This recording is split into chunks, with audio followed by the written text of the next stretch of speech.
kembali lagi bersama saya Melia Jara. Di sini saya akan membahas Animalia Invertebrata. Kali ini saya akan menjelaskan 3 film terlebih dahulu. Oke, langsung kita mulai saja. Yang pertama yaitu ada hewan porifera.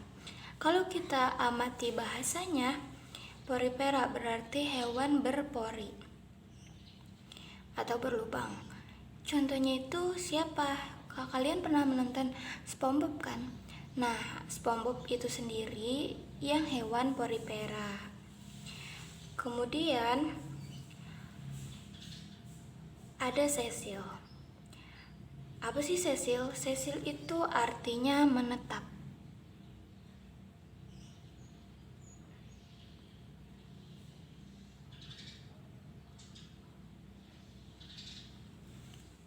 Artinya menetap. Kemudian tubuhnya itu radial, banyak bagian yang didapatkan. Oke, selanjutnya kita masuk ke bagian struktur. Bagian bawah ini dia itu melekat pada bagian substrat atau suatu tempat yang dimana dia bisa melekat. Kemudian ada bagian yang namanya spongosol. Ada osculum dan ada ostium. Lewat masuknya air itu, dia melalui ostium. Dari ostium ke spongosol, kemudian ke osculum. Jadi urutannya itu ostium, spongosol, osculum. Nah, kalau kita bagi pinggiran ini atau kita belah dagingnya, maka ada bagian di dalamnya yaitu struktur seperti ini. Ada beberapa bagian yaitu ada amebosit, spikula, ostium, spongin, dan pinakosit. Sedangkan yang ini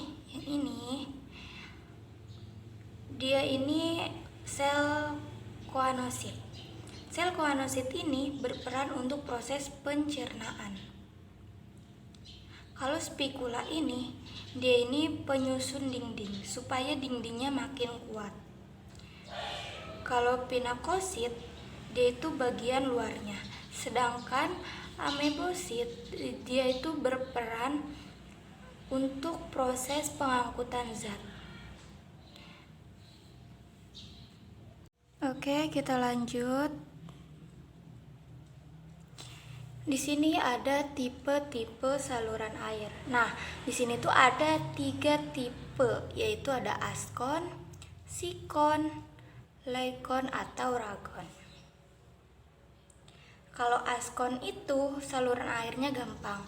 Kalau sikon itu saluran airnya agak berbelit.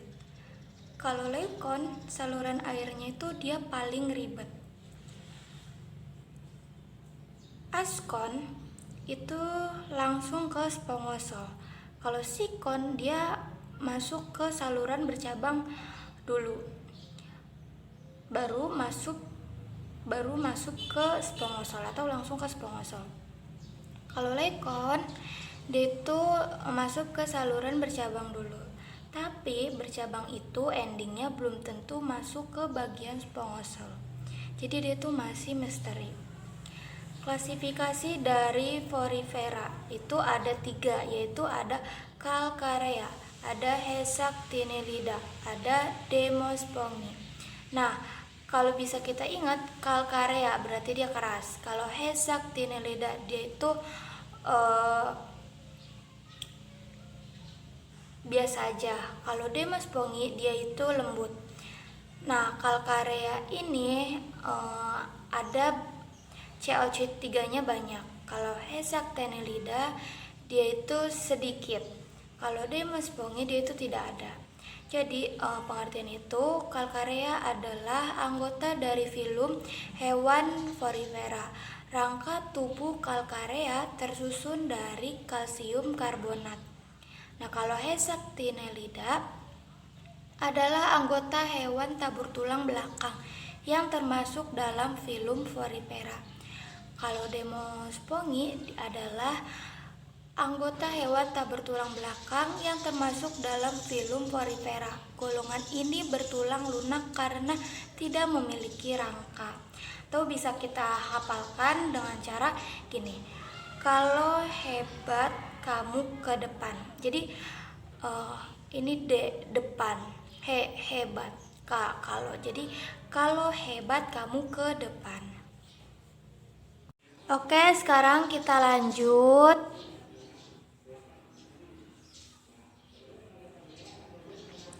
Nah, sekarang kita masuk ke bagian hewan Coelenterata. Hewan Coelenterata ini berasal dari kata coel yang artinya berongga. Tubuhnya radial, punya gastrovaskular.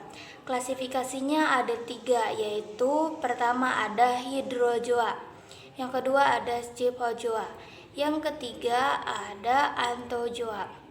Nah, hidro berarti hidra. Kalau anthozoa itu artinya bunga. Contoh golongannya itu anemon. Anemon itu bukan tumbuhan ya, dia termasuk ke hewan. Kemudian kita lanjut ke bagian daur hidup ubur-ubur atau nama lainnya Aurelia aurita. Namanya ubur-ubur, dia mempunyai 2 fase dalam hidupnya, yaitu fase melekat dan fase berenang bebas. Fase berenang bebas namanya itu medusa, tahap dewasa. Sedangkan fase merekat itu dia namanya polip, menempel. Yang namanya ubur-ubur, ada ubur-ubur jantan, ada ubur-ubur betina. Kalau ubur-ubur jantan pastinya dia menghasilkan sperma. Dan kalau ubur-ubur betina dia menghasilkan sel telur atau ovum. Ketika terjadi fertilisasi secara eksternal di dalam air, maka akan terbentuk zigot pastinya. Zigot akan tumbuh dan berkembang menjadi planula. Planula ini merupakan salah satu tahapan di mana yang berupa larva. Larva yang bersilia. Silia itu adalah rambut getar. Kemudian planula akan mencari tempat yang cocok buat dia hinggap atau buat dia melekat. Kalau dia udah cocok, maka dia akan melekat dan tumbuh berkembang menjadi skifistoma. Skifistoma akan bertumbuh mulai membesar dan akhirnya akan tumbuh besar lagi menjadi tahapan strobila. Di atas strobila ini ada kuncup-kuncup. Nah, ketika dia sudah lepas akan menjadi evira. Evira akan berkembang menjadi medusa muda. Dan medusa muda akan berkembang tumbuh menjadi medusa dewasa. Setelah dewasa, dia akan kawin. Lanjut, di hewan Coelenterata ada struktur tubuhnya. Struktur tubuh dari Coelenterata ada bagian tertentu yang harus kamu pahami, yaitu ada tentakel, ada nematosista, ada cnidoblast. Tentakel ini adalah alat gerak. Kalau nematosista dia itu sel penyengat. Dan kalau cnidoblast dia itu racun. Jadi ubur-ubur ini mempunyai sel penyengat dan racun. Maka banyak ada orang yang terkena sengat gitu sama ubur-ubur. Nah, ubur-ubur itu mempunyai nematosista itu. Sedangkan di bagian endodermnya ada bagian rongga gastrovaskular. Yang namanya ubur-ubur, dia mulut dan anusnya itu bergabung menjadi satu. Dia punya satu lubang, makan dari lubang itu, dan pup juga melewati lubang itu. Oke, lanjut.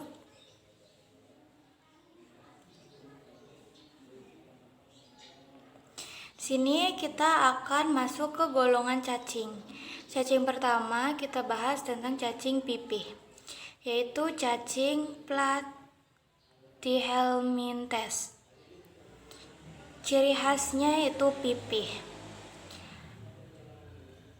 Hermafrodit itu berarti dua kelamin. Sistem pencernaan itu belum sempurna. Ekskresinya flamel. Ini ada klasifikasinya. Cara menghafalkannya adalah dengan cara ini. TUTCES atau TUTCES. Tu itu Turbellaria. T itu Trematoda. Ces yaitu Cestoda. Contoh dari Turbellaria itu adalah planaria. Kalau contoh dari Trematoda itu Fasciola hepatica. Contoh dari Cestoda itu Taenia. Nah, Fasciola hepatica ini artinya cacing hati. Langsung aja kita masuk ke bagian daur hidup Fasciola hepatica. Contohnya gini, ada hewan ternak yang dimana di dalam tubuhnya sudah terjangkit oleh cacing Fasciola hepatica. Maka ketika dia melakukan ekskresi yaitu berupa pup, maka di dalam fesesnya itu mengandung sel telur atau telur dari si cacing Fasciola hepatica ini. Telur ini di dalam air akan berkembang menjadi di air itu akan berkembang menjadi Miracidium. Nah, Miracidium ini merupakan tahap larva dari cacing Fasciola hepatica. Larva yang bersilia. Kemudian di Miracidium ini selanjutnya akan masuk ke inang yang kedua, yaitu siput atau siput air. Namanya Limne sp. Di dalam tubuh siput ini akan berkembang jadi Sporokista, Redia, dan Cercaria. Jadi 3 tahapan ini terdapat di tubuh siput.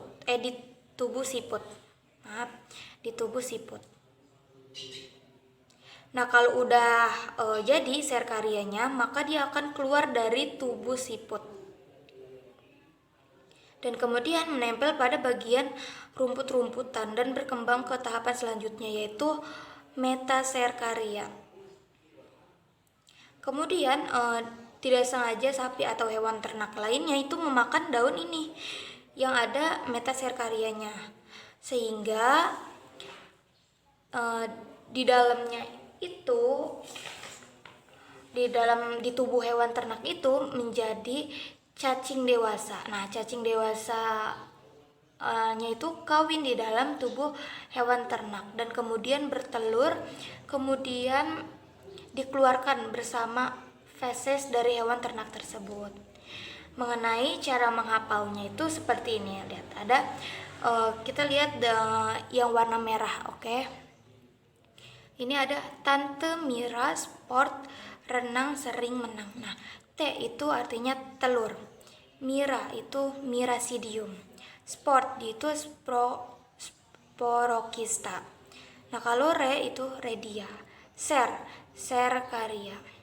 Me itu Metacercaria. Jadi ini tuh cara gampangnya menghafalnya itu.